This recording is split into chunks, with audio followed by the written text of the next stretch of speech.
Welcome, everybody, to Anxiety Unraveled. This is Mike Maddox. I am your host. I'm so glad that you've decided to spend some time with us on the podcast this week. On this show, if you've listened before, you know that we talk about anxiety disorder, what it is. We try to take the stigma away from it. We try to be open about it. We try to get it out in the open and talk about treatment and what you can do if you're a person with anxiety disorder to seek treatment. So we talk to different specialists and experts and thought leaders in the field. And today I am really happy to have with me Brendan Kelly. Brendan is a therapist in the West Michigan area, and Brendan has a really unique approach to treating anxiety, which we're going to get into. But Brendan, first of all, welcome to the program. Thank you, Mike. It's a pleasure to be here. It's great to have you. So, Brendan, I mentioned in the intro that you have a unique approach. So why don't you, for our audience, why don't you kind of describe your organization or what you the company you do therapy through is called The Well-Being. And I'm sure that name isn't by accident. So why don't you explain that and explain what that means regarding your approach to treating anxiety? Sure. So the Well-Being Counseling and Fitness Center, as it's known, we're celebrating our 15th year this year. We opened our doors in June of 2011, so we've been around for a while. And we do have a very unique concept at our practice. We treat, so primarily, first and foremost, we are an outpatient counseling practice. We have numerous licensed master's level social workers and licensed professional counselors on staff. So it's very traditional in that sense in terms of the experience a client gets when they come here. They see their therapist on a weekly basis for 50 to 60-minute sessions, and they work in a private confidential office discussing whatever mental or emotional health concern it is that they're struggling with. So we work with depression, anxiety, stress, PTSD. I mean, kind of like the most commonly occurring mental health issues that we deal with today. But what sets us apart is that we have a very large and well-equipped fitness center on site that is free for our clients to use anytime during business hours. So they can come in and work out before their appointment, work out after their appointment, or come in on days in between. And then we also have fitness professionals on staff who are able to work with our clients who are in need of or are interested in kind of more individualized services or care. So that's all kind of it in a nutshell. And I guess what I'll end it with is the reason why we do it is because at this point, research has proven conclusively that regular physical exercise, physical activity may very well be the best thing that we can do for our mental health. So we use it as a treatment. That's what we do. That's fascinating to me because, being a person who's had anxiety disorders of various kinds for more years than I care to admit, and found treatment over the years in various different forms. I call them tools, right? Tools in my toolbox. The one that surprised me the most, but nobody was talking about it when I found it, was physical exercise and physical fitness. Mm-hmm. And it's a bit counterintuitive, isn't it? Do patients are they surprised by the physical fitness aspect of what you do? Is it kind of like, do they come in and go, what are you talking about? I got to go work out and therapy. I mean, do you get some of that? Yeah. I would say there are certainly some people that that come through our doors that are a bit surprised at the fact that exercise and physical activity really is it's established as like the third valid treatment option for mental health issues alongside counseling and medication. So anybody that's listening, there's a ton of research out there on exercise and mental health, and exercise and depression, and exercise and stress, but it remains largely unknown still at this point. So some people are kind of surprised to hear, most people are surprised to hear what we do, but maybe surprised to the extent that exercise can potentially help. So And you mentioned, counseling, therapy, in different forms, cognitive behavioral therapy, talk therapy, medication, important tools. Yeah. Yeah. And then, but exercise, can you dive into what is it about exercise that helps a person alleviate anxiety symptoms, or maybe helps them to find ways to the word overcome is not the right word, to live with being an anxious person in a more comfortable way, so that Sure. anxiety doesn't inhibit them as much. What Sure. happens to, what's the connection there? So I guess I'll start from a larger perspective in answering that question. One of the best books that has been written on the subject of exercise and its impact on our mental health is a book called Spark, written by Dr. John Ratey, Ratey. It was published in 2008, but it's still very relevant to today. The science they've continued to discover a bit more and more, but what they knew back then is still kind of like the basics, right? But the thing that Dr. Ratey said was, he said, like, his quote was something along the lines of, the beauty of exercise is that it impacts us from these two different perspectives, a top down perspective and a bottom up perspective. And so these are the two different ways that it helps people. The top down perspective he equates to like seeing a therapist or a counselor, where we change how we view ourselves or the world around us in order to change how we feel. So we think differently. When I go outside, like if I go for a run, I'm much more likely to maybe give myself a little pat on the back. Good job today. Way to go. Versus if I don't go for a run, or if I sit on the couch and do nothing all day, I might be a bit more self-critical or judgmental, right? So it helps kind of change our thinking in a way in terms of like what we're doing. Everybody knows the biggest problem with exercise is that it's really hard to do. It's hard for anybody I think maybe there are some people that are regular exercisers that do it and don't, whatever. I'm not one of those people. It's still, there's a lot of days where it's hard for me to do it, but I do it. And I always feel good when I do it, partly because I did it, right? But then there's the bottom up perspective, which is he equates more like medications, where it changes our body's physiology in order to change how we feel, particularly with like the release of different neurotransmitters, endorphins and endocannabinoids and dopamine. And then there's a lot of other things that it does. But so it really has this top down and bottom up approach that I love, and then That's fascinating. yes. Just to interrupt you on that, Sure, on the sure. bottom up, the release of chemicals, the physical release of chemicals, there's a physical reason why exercise works for anxiety disorder. And this is like what runners would call, maybe runners without even having anxiety disorder, the runner's high, right? Yeah. Um, Oh, yeah. if Yep. you've done any exercise, if you're listening, you know that feeling, right? When you get done with a run, or you're toward an end of a run, or even in the middle of a run, and you get that surge, that overwhelming good feeling, the runner's high, and that's a chemical reaction that's happening, and Correct. that's in line with what you're describing, right? The same thing is going on in the brain. Your brain channels, the neurotransmitters are getting reformed by this Yep. physical act you're taking. Yep. Is that Yeah. correct? Yeah. Correct. Yeah. It helps it does. Of all the organs in the human body that benefit the most from exercise, our brain benefits more than any other.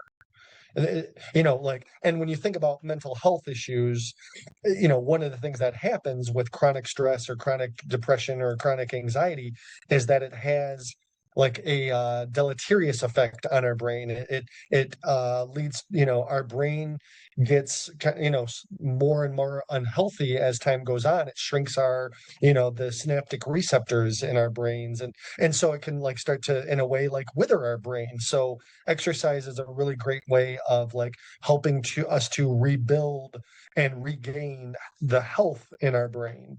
And it can happen fairly quickly too. That's one of the things that I love most about it.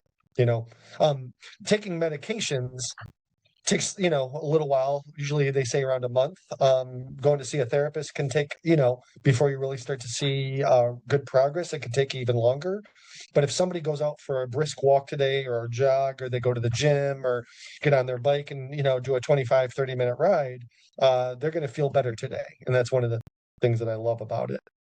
Yeah, that's incredible. And I'm curious about this because I went through this personally, but I'd love to get your thoughts on this. Do you have patients that are hesitant? Like, for example, let's say that the person that's being treated that comes to you for help is experiencing panic disorder or breathing issues, right? With panic, um, does it make it harder for them to try exercise as a tool and an approach, because it's really counterintuitive? If you have panic disorder and you're worried about hyperventilating all the time and having a panic attack, to go for a run seems crazy. Sure. Yeah, and that's not something I haven't seen. I'm trying to think, the last person with panic disorder I worked with, it's been a while. I haven't worked with anybody in quite some time that presented with like that level of acuity in terms of their symptoms. But what I will say is two of my favorite stories involve somebody coming into my office basically one notch below a full-blown panic attack or in a full-blown panic attack, and me taking them into our fitness center and putting them on a treadmill and saying, okay, we're gonna set it at a walking pace.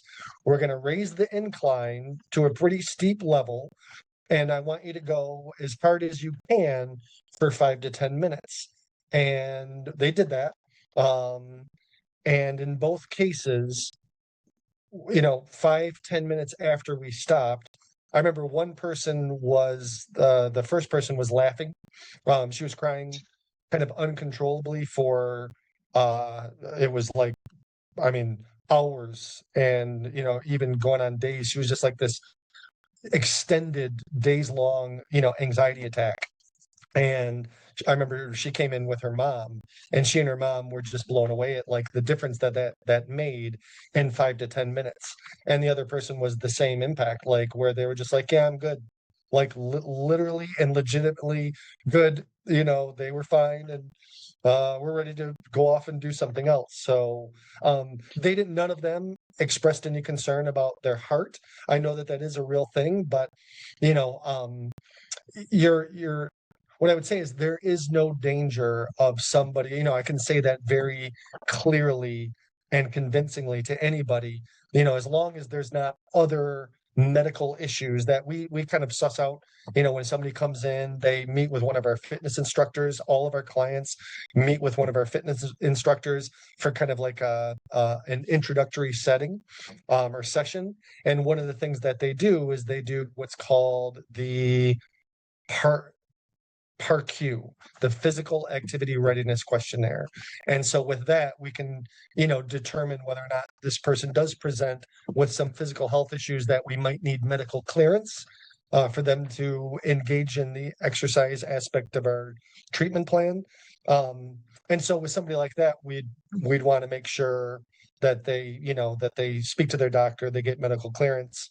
But anybody that's under that threshold, I have no problems putting them on the treadmill and being like, trust me, you'll be fine. And not only will you be fine, this is actually a really, really good thing for your panic, treating your panic disorder overall, because it trains you to get used to like that hyperventilating and breathing hard and recognizing it is safe and it is okay.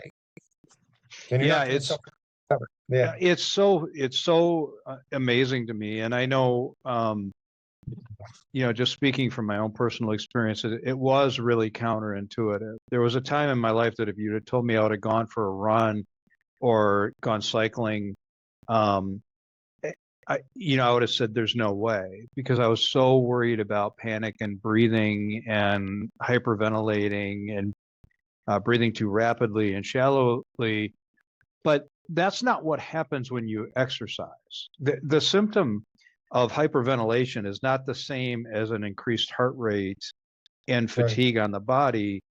They're very different. And it took me kind of a leap of faith, like you did with your patients, to say, trust me, you're going to be fine, and not only will you be fine, you will feel better. Because Yeah. what I didn't know back then that I found out over the years was what happens is exactly what you described. Your body then responds with release of chemicals, with endorphins, with these naturally anxiety combating things that happen within the human body, and you feel better about yourself. And the other thing is you're proactively doing something, physically doing something to combat what you thought were symptoms and things that were completely out of your control. You start to realize they're not out of your control, that you can actually physically do something to combat anxiety. That's a huge turning point for somebody with anxiety disorder, don't you think? Absolutely. It's a tool of empowerment. It really is. It has been for me and in my life. I stopped exercising after high school and then didn't start again until I was in my early mid 30s. And so since then, that's really kind of what happened for me, is that it really like gave me this sense of this greater ability to exert power and control over my mental health. Not complete, right? I still Yeah. have good days and days, but I know if I don't feel good, if I'm anxious or stressed out, or I'm down and depressed, and I can go do something, go get a bit of a workout in, I'll feel markedly better. And so I love And that. it can be a walk. I mean, it doesn't have to be a run. You don't have to be a marathon runner. No, You correct. don't have to go cycle 30 miles. You can get on your regular bicycle and ride at a slow pace for a Sure. mile or 2 miles, or take a walk for a mile. They have, that has benefit to it. Absolutely. Absolutely. Yeah. Yeah. Even, I Yeah. mean, a 5 minute brisk walk is going to help for sure. So yeah, there's no, they say like to really get the effect, it's around 20 to 30 minutes of moderate intensity cardio, like to really trigger all those great neurotransmitters or whatnot. But they're even noticing as early as like, you know, 10 minutes, 5 minutes, people are feeling better, right? Yeah. Just it's activation. So the thing that I learned about years ago is you just think about like high levels of anxiety, or and when you're getting into like a panic situation, your body is in the fight or flight response. And so you have these, basically your brain is getting your body ready to either fight back physically against a threat or to run away from it. And so your brain is like getting your body ready to move and move rapidly. And so usually like if it's financial stress or it's relationship stress, or if I'm at work, I'm afraid I'm going to lose my job, we're not going to, there's nothing we can physically fight back against. And we're not going to run from our job or run for, stand up Right. and sprint away.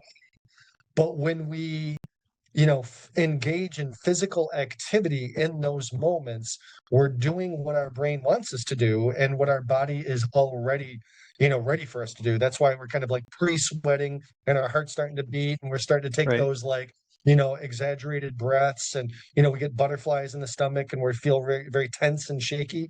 Those are all, that's just our brain getting our body ready to move. And so when we do take action physically during those times, our brain is usually like, "Oh, yeah, cool, you did what I needed you to do, and you're better now." Yeah. Right. That's amazing. Yeah. Just tied in with the fight or flight syndrome, which is at the heart of having, panic or anxiety. Um, Yeah, you mentioned something earlier when you said that exercise is not a cure-all, or I don't remember how you phrased it, but it's not, no, 100% cure, take away no, all your symptoms forever. Press this button and you're done. Um, Talk about that, because there's many tools, right? And you in your practice, uh, you use a number of them, right? You talked about therapy and you talked about exercise. What are some of the tools that a person, if they're out there, uh, can start thinking about an approach to treating anxiety in their life? sure, sure. Well, a I've been a big fan of cognitive behavioral therapy for a long time. I was lucky enough to get some really good training in CBT early in my career. That when I work with people that are struggling with an anxiety disorder, that is kind of the framework that I use.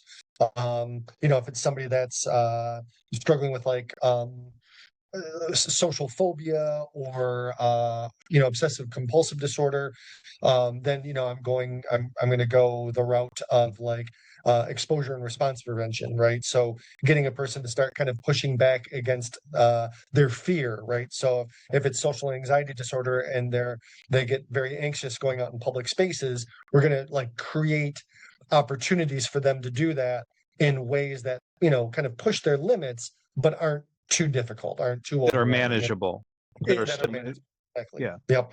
And then also with CBT, helping them to, learn responses to their anxiety that maybe are more rational, more logical than what the automatic anxiety producing thoughts that come across their mind are. So that's a big one for me. Is CBT for that. But then in terms of just treatment in general, I mean, here at the Wellbeing, we have 9 or 10 other therapists, some part-time and some full-time. And we have 2 that do EMDR, eye movement desensitization and reprocessing, which is really cool. Don't ask me to explain it because I can't. All I know is that it works. It's really good for trauma, particularly single event trauma. So an anxiety disorder. There's acceptance and commitment therapy, solution focused therapy. There's a lot, right? But me personally, I've always been kind of in the cognitive behavioral therapy mode. So that seems to work pretty well. Yeah, I can relate to that so well, because when I've done seminars or done public speaking on anxiety disorder and telling my story, and people will ask, how did you go from an 18 to a young 20-year-old with pretty much agoraphobia? I mean, I got into the point where my world was shrinking and shrinking because of anxiety, to launching and running multiple businesses and doing some other really cool things that I've been blessed enough to do. And the answer was that the path for me was finding the right tool set or toolbox. Because no one thing on its own was the magic button, right? No one thing was and I use the phrase sometimes when I speak about this, where I'll say, I realize medication was and still is an important part of my toolbox, but I could not medicate my way out of anxiety. If there was a pill I could take that eliminated anxiety disorder, I'm grateful that I couldn't, because I would have never found any of the other approaches. I would not have found physical exercise and the enormous benefits that it's had, not only on my anxiety, but on the rest of my life, my family relationships, my community relationship. I would not have gone as deep into my personal faith as I have, which is another way that I address my anxiety. I would not have found the right medication mix for me, which makes me a more balanced person. Support groups, therapy, right? All these things play a role, and it sounds like that's what you're describing, both at the Wellbeing, but also just in general as an approach to treatment. Yeah, absolutely. I mean, whatever a person does, it doesn't matter as long as it works, and there's, definitely a lot of different options out there. I've said for years, I'm not anti-medication, far from it. There are many people out there that need medication. I mean, that's the only thing that really is going to help. And it's an option for anybody that wants to explore it. I think the only problem I have with medications is that is all too often the first line of treatment. Sometimes if somebody is and the only Sure, absolutely. When somebody is struggling with severe depression in particular, or severe anxiety, but especially severe depression, where if somebody can't get up and open their own mail, they're not going to exercise. So that's not an option, right? You're not going to get somebody to go out for a 20-minute walk if they can't do the dishes. You following me? right So something like that. does need medication, and somebody like that, maybe they could go see a therapist, right? I mean, that would be hard, particularly for that person to do. But in more mild to moderate cases, yeah, I don't think I think extra or medication shouldn't be the only uh, option offered, and most of that comes from our primary care physicians who only have 10 to 15 minutes at each visit to address everything with a person. So Yeah. I get where they're coming from, but my thing is like, I want, everybody knows, yeah, I can go see a therapist. What I'm trying to do is inform as many people as I can that, hey guys, here's another, empirically validated, highly effective form of treatment for these commonly occurring mental health issues that you can also engage in. It's not easy, it's tough. But I always say, I personally think it's the world's best mental health medication available today with the world's best side effects, right? Yeah. It's just hard to take. That's the only problem. Yeah. I will sometimes, with friends that I exercise with or work out with, I'll say, I do this because I want to release God's natural anxiety drugs in my system. And that is true for me. You said something else that was interesting. Medication. I remember I viewed it initially, and I still viewed when I was taking more medication than I am now for anxiety. It was an opportunity to give myself a fighting chance. It got me to a point where I could try other tools that were, in my story at least, more effective than medication. Not to say Sure. medication had no effect, but they were more effective. Sure. And then the need for medication was diminished, and changed over time. But it was a comprehensive approach that worked. And that's what I love about the work you're doing, the way you describe it. It is very comprehensive. It's not anti-medication. It's not anti-therapy. It's not anti this kind of therapy or pro that kind of therapy. It's treating the whole person where they're at, using all the tools we have, and being absolutely committed to sharing this message that physical exercise and physical taking care of your physical body is empirically been proven to be as effective a treatment as anything else. It may be more effective. It certainly as effective. That's what there's a Cochrane. I'm not sure if you're familiar with the research organization. They're right at the top in terms of like reputation, and they released the results of a study this past January, where they said it is as good as medications and counseling to treat depression. It's at that level of efficacy. So they're not saying it's better. They're just saying it's right there with them. Yeah. So yeah, it's great. And So I think yeah, it's fantastic that you built you taking that information, that scientific fact, and built that into the practice, because that is unique. You said in the beginning, this is one of the things that makes us unique is we have a full workout facility, fitness facility in our clinic, and that is unique. Like, you don't see that very often, but I'd like to see more of it. Like, I wish that was the standard instead of the exception. So kudos to you guys for being ahead of that and being on top of that and being so committed to it. Yeah, in fact, I heard a story about you. I wasn't there. Both of us are associated with the ARC, who we do this podcast for, the Anxiety Resource Center. And we both presented at the ARC for different presentations that they give. I wasn't at your presentation, but I heard a story about it, that during the middle of your presentation, you left and did a run around the building. I did. Yeah, and it was the first one I did because it was I want to say it was in October of 2020 or 2011. So it was very early after we opened our doors, and I get anxious public speaking, and so I knew that I needed to exercise. I knew exercise would help me, be less anxious during my presentation. And I thought, oh, here's a novel idea. So the Suzette's up there, and my PowerPoint's all lined up, and she gives this really lovely introduction, and I get up there and I'm like, hi, my name is Brendan. I say a few words, and I go, I'm going for a quick jog. I'll be back in 5 minutes. And like the next slide was like back in 5 minutes.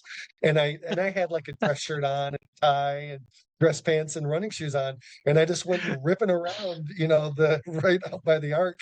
I remember it That's was like kind awesome. of it was dark. And I remember thinking like, if anybody sees me, they must think I'm like, all, high on drugs or something, because I was.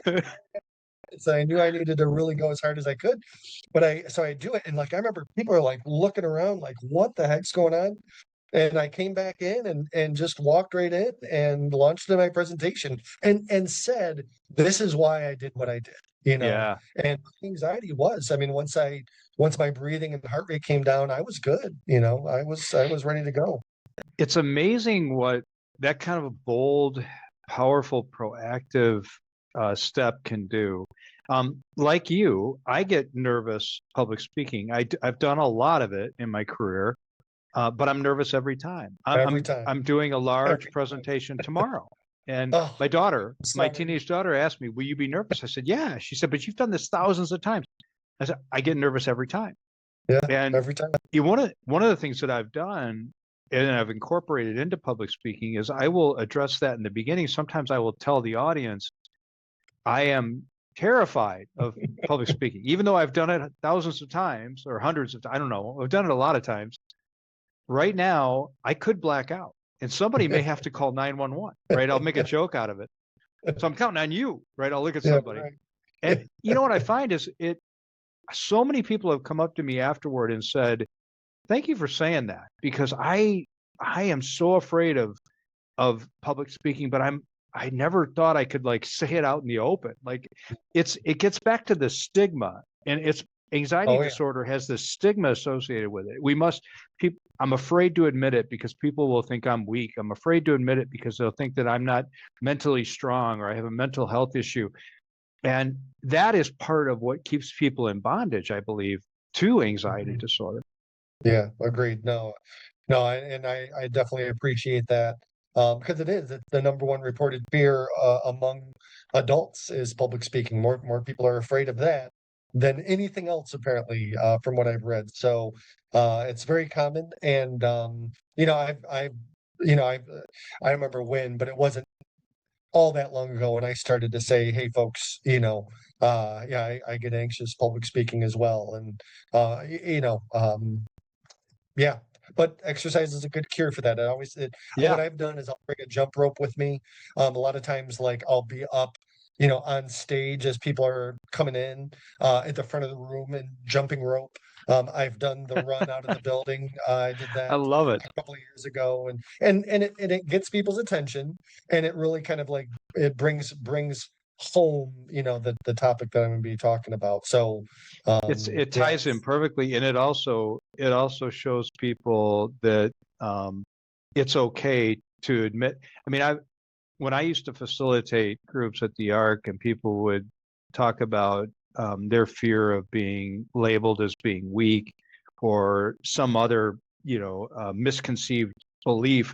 Um, One of the things that I would often repeat is, if you've ever lived with anxiety disorder, acute anxiety disorder in any of its forms, weak is not something you are, because it right. takes a lot to face what comes with this mental Fear, health terrifying. Yeah, disease. yeah, So yeah. I just admitting that and putting it out in the open is part of the battle. So I appreciate that. Is if folks want to get a hold of you, Brendan, if they're interested in the services at the Wellbeing, or how would they reach you, or do you have an online presence they could reach out to Yep. if they're not in the immediate area? Yeah, so our website is www.grwellbeing.com. So you can check out our website. You can send us an email through our website if you have any questions or anything like that. We have our contact form or whatever, or you can call us directly at 616-458-6870. So that's GR as in Grand Rapids, Yep, grwellbeing.com, 616-458-6870. correct. He is Brendan Kelly, and he's the owner and operator of the Wellbeing in West Michigan. If you're in that area, and you're in need of or in search of mental health professionals that can treat the whole person, I highly recommend you seek them out, or check out their website for resources. So I can't thank you enough for being on the program, Brendan. It's been great, Mike. I've really enjoyed talking to you. It's been, an honor to be, on this podcast. I love the Anxiety Resource Center. Glad to hear everything, you guys are all doing well there still today. And yeah, it's just, I appreciate the opportunity very much. Yeah, thank you very much. And we will be back.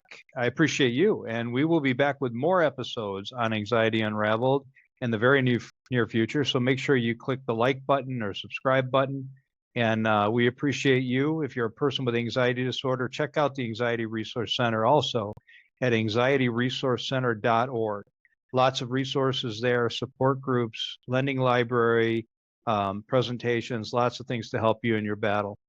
Thanks again, Brendan. Have a great day, everybody, and we'll see you on the flip side.